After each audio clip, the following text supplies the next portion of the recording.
जो बड़े बूढ़ों, जो समझदार लोगों को, जो कानून के जानकार लोग हैं, उनको समझाना चाहिए अपने लोगों को ना, भाई सड़कों पे मत निकलो, अराजकता मत फैलाओ, पत्थर मत फेंको। तुम अपने ही कर्मचारी पे, तुम अपने ही सेवकों पे, तुम अपने ही रक्षा करने वालों पे पत्थर चलाओगे तो उसका अंजाम क्या होगा? तुमने पत्थर तो चलाया, लेकिन उसके साथ जो 4 मासूम खड़े हैं, बेगुनाह खड़े हैं, वो भी तो गए। आपके बहराइच हो, कई जगह के ऐसे कृत्यों में ये देख चुके हैं कि इनका हाल क्या हुआ है। कब आएगा मुसलमानों को अकल? यार हम तो परेशान हैं। जो लोग नबी की शान, नबी की शान, नबी की शान का जो मुंह से निकालते बयान करते हैं ना, मैं तो उनसे पूछना चाहता हूँ कि नबी सल्लल्लाहु अलैहि वसल्लम के बारे में वो कितना जानते? अरे यार, सबसे बड़ा संविधान तो तुम्हारा वही था जो नबी ने जो तुम्हें सिखाया था कि किसी पे उंगली नहीं उठाना। नमस्कार, मैं शुभम चौबे और आप देख रहे हैं सौगंध टीवी। दिल्ली में तुर्कमान गेट के पास मस्जिद के इलाके में एक जिस तरीके से बुलडोज़र एक्शन हुआ, उसको लेकर के अब मुस्लिम समाज में एक भारी विद्रोह देखने को मिल रहा है। विद्रोह तो छोड़िए भाई साहब, पत्थरबाजी भी की गई प्रशासन के ऊपर। तो लोग पत्थरबाजी कर रहे हैं, क्या लगता है कि किसके बहकावे में आकर, किसकी बात मानकर? क्योंकि ये कहीं ना कहीं देश में अशांति पैदा करने का काम जो है कई लोग कह रहे हैं। हर जगह दिखाई देता है, ये दिल्ली की बात ही नहीं है, हर जगह दिखाई देता है। जहाँ ऐसा कोई मामला आता है ना, जहाँ लगता है कोई मस्जिद है, कोई दरगाह है, कोई मज़ार है, कोई कब्रिस्तान है, कोई मंदिर है, कोई कुछ है, अगर इस तरीके से उस पर कार्रवाई होने की बात होती है तो लोग जो है इसका विरोध करने के लिए सड़कों पे आ जाते हैं। अब उनके बीच में जो बड़े बूढ़ों, जो समझदार लोगों को, जो कानून के जानकार लोग हैं, उनको समझाना चाहिए अपने लोगों को ना, भाई सड़कों पे मत निकलो, अराजकता मत फैलाओ, पत्थर मत फेंको। क्यों पत्थर फेंक रहे हो? वो पुलिस कर्मचारी, वो एमसीडी के कर्मचारी, वो किसके लिए है? हमारे आप आम जनता के लिए, भारत के नागरिकों के लिए है। वो उनकी सुरक्षा व्यवस्था को देखने वाले हैं वो पुलिस कर्मचारी। भाई वो एमसीडी के कर्मचारी किसके कर्मचारी है? वो हमारे आपके कर्मचारी हैं। तुम अपने ही कर्मचारी पे, तुम अपने ही सेवकों पे, तुम अपने ही रक्षा करने वालों पे पत्थर चलाओगे तो उसका अंजाम क्या होगा? बिल्कुल, उसका अंजाम तो तुम्हें भुगतना ही पड़ेगा। एक ने चलाया, एक बदमाश आदमी, शैतान आदमी है, एक जो है अराजक तत्व है हमारे आपकी नज़रों में, कानून की नज़रों में, उसने पत्थर तो चलाया, लेकिन उसके साथ जो 4 मासूम खड़े हैं, बेगुनाह खड़े हैं, वो भी तो गए।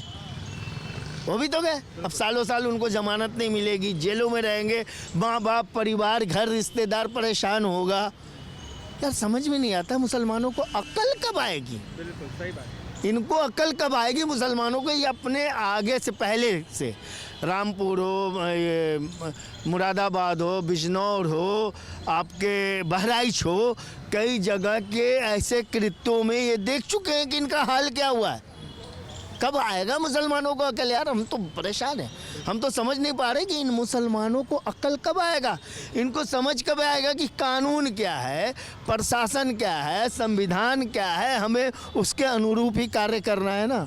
अरे अदालतें हैं ना, तुम्हारे खिलाफ अगर कोई इस तरीके का काम, परेशानी होता है, तुम्हें परेशान किया जाता है, तुम्हारे ऊपर मान लो कोई गलत अवैध कार्रवाई होती तो अदालतें हैं ना। तो मैं यही पूछना चाहूँगा, कई लोग कहते हैं कि संविधान बाद में आता है, पहले शरिया आती है, और शरिया में अगर कोई नबी की शान में गुस्ताखी करेगा तो संविधान को तार-तार करना पड़ जाए, पर नबी की शान में गुस्ताखी जो है होने नहीं देंगे। आप भी मुसलमान हैं, भारतीय मुसलमान हैं, आपके लिए क्या पहले? मैं यही पूछना चाहता हूँ कि जो लोग नबी की शान, नबी की शान, नबी की शान का जो मुंह से निकालते बयान करते हैं ना, मैं तो उनसे पूछना चाहता हूँ कि नबी सल्लल्लाहु अलैहि वसल्लम के बारे में वो कितना जानते हैं? खाली कह दिया नबी की शान। अरे उस नबी ने कभी कहा है कि तुम गुस्ताखी करो किसी के लिए? हाँ, तुम कहते हो जो नबी की शान में गुस्ताखी करेगा उसके हम संविधान को तार-तार कर देंगे, कानून नहीं मानेंगे। अरे यार, सबसे बड़ा संविधान तो तुम्हारा वही था जो नबी ने जो तुम्हें सिखाया था कि किसी पे उंगली नहीं उठाना, किसी को गाली नहीं देना, किसी को पत्थर नहीं मारना, किसी को बिना मतलब, बिना वजह परेशान नहीं करना, किसी की हत्या नहीं करना, किसी के माँ बाप को जो है कि उनके बदमनी उसको साथ गलत व्यवहार नहीं करना, ये सब तो तुम्हारे नबी ने ही सिखाया था। और संविधान में तो वही चीज़ें हैं। भारत के संविधान आप निकाल के देखो ना, पढ़ो ना, भारत का संविधान क्या कहता है? भारत का संविधान कहता है प्रत्येक चीज़ की रक्षा करो, उसको नुकसान ना पहुंचाओ, और जो सरकार कानून बनाती है उस कानून को मानो। तो जब आप कानून नहीं मानते तो शरिया, जो शरिया कानून है, लोग तो कहते हैं शरिया शरिया शरिया शरिया, अरे शरिया कानून को समझो तो कि वो है क्या है? शरिया कानून जो है वो तो सभी लोगों को एक अधिकार देता है कि अमन चैन सुख शांति से जियो और जीने दो, किसी को परेशान मत करो। यही तो है वो कानून। उन्हीं कानूनों के ले उनके अंशों को ले करके आज हमारा भारत का संविधान बना। तो वो तो कहीं पीछे रह गया, तो इसमें तो सारी चीज़ें हैं भारत के संविधान में। तो ये तो बड़ा हुआ ना, तो हमको इसको फॉलो करके, इसको मान करके चलना है कि नहीं चलना। तो ये लोग जो कहते हैं ना, हम तो बार बार यही कहेंगे, जो लोग ये कहते हैं नबी के शान में गुस्ताखी, पहले वो अपने आप को देखें कि वो नबी के रास्ते पे कितना चल रहा। क्योंकि हमारे नबी ने कहीं भी किसी को बिला वजह नुकसान पहुंचाने की कोई बात नहीं कही है, उल्टा मना किया है कि किसी को नुकसान मत पहुंचाओ, ये मना किया है हमारे नबी ने।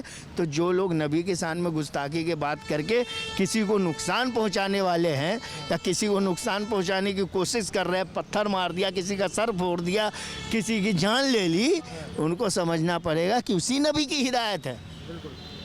बहुत शुक्रिया, किसी को नुकसान मत पहुंचाओ। बहुत शुक्रिया, बहुत शुक्रिया। आप देख रहे हैं सौगंध टीवी, सौगंध वतन की।